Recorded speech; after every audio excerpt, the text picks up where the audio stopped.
আওয়ামী লীগকে চিরতরে নিষিদ্ধ, জুলাই সনদ বাস্তবায়ন এবং জুলাই অভ্যুত্থানে আহতদের উন্নত চিকিৎসার দাবিতে শাহবাগ ব্লকেট করেছে জুলাই মঞ্চ। আজ সকাল থেকে এই কর্মসূচিতে নামেন তারা। সেখানে আছেন আমাদের সহকর্মী জাহিদ হোসেন, যুক্ত হচ্ছি তার সাথে। জাহিদ, জুলাই মঞ্চের যে ব্লকেট কর্মসূচি চলছে, সেখানে গতকালকে দাবির সাথে আরো নতুন কোনো দাবিকে তারা আজকে যুক্ত করেছেন কিনা? আজকের এই অবস্থান কর্মসূচি, আজকের এই শাহবাগ ব্লকের কর্মসূচি এবং এই কর্মসূচিতে তিনটি দাবি এখানে উত্থাপন করা হচ্ছে। সেটি জুলাই যোদ্ধাদের পক্ষ থেকে এটি উত্থাপন করা হচ্ছে সরকারের প্রতি। দাবি তিনটির প্রথমটি হচ্ছে আওয়ামী লীগকে চিরতরে নিষিদ্ধ করতে হবে, জুলাই ঘোষণাপত্র জারি করতে হবে, একই সঙ্গে যারা আহত আছেন তাদেরকে উন্নত চিকিৎসা করতে হবে।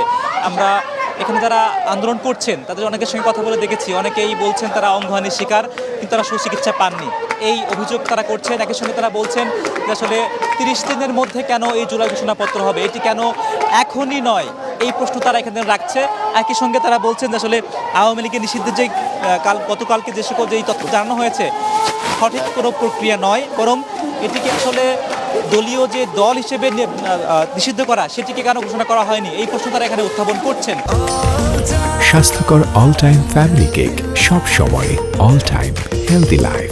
এবং তাদেরকে প্রশ্ন করেছিলাম আসলে চিন্তা হতে পারতো দলীয় কার্যক্রম যে নিষিদ্ধ করা হয়েছে সেটিকে অন্য কিভাবে নিষিদ্ধ করা যেতে পারতো। তারা বলছেন আসলে চিরতরে নিষিদ্ধ করতে হবে, এই ব্যাখ্যা যদি তারা এভাবেই দিচ্ছেন। মানুষের প্রাণ গিয়েছে।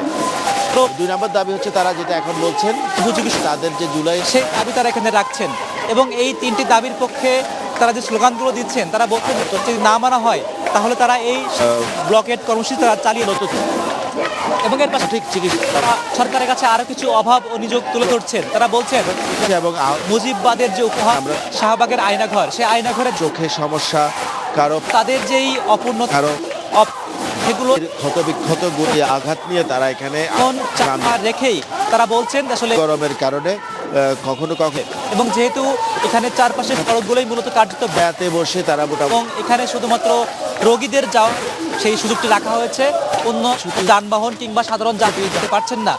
বলছেন আসলে এই জনদুর্ভোগটাকেই তারা মনে করছেন সরকারের একটি ট্রাম্প কার্ড, সরকার এটিকে বিবেচনায় নেবেন, বিবেচনায় নিয়েই যে তিনটি দাবি উত্থাপন করা হচ্ছে সেইগুলো এখানে মেনে হবে এবং সেই কারণটাই তারা এখানে দেখাচ্ছেন, যাতে করে এই কারণের পরিপ্রেক্ষিতে হলেও তাদের দাবিগুলো মেনে নেওয়া হয়। এবং আওয়ামী লীগ নিষিদ্ধকরণের প্রক্রিয়া তারা যদি যেই পত্রে দেখাচ্ছেন সেই পত্রে সরকারের মেনে নিতেই হবে। জুলাই ঘোষণাপত্র অনতিবিলম্বে জারি করতে হবে, 30 কার্যদিবস নয়। সর্বশেষ উন্নত চিকিৎসা, তারা এখানে আসলে তারা সেই উন্নত চিকিৎসার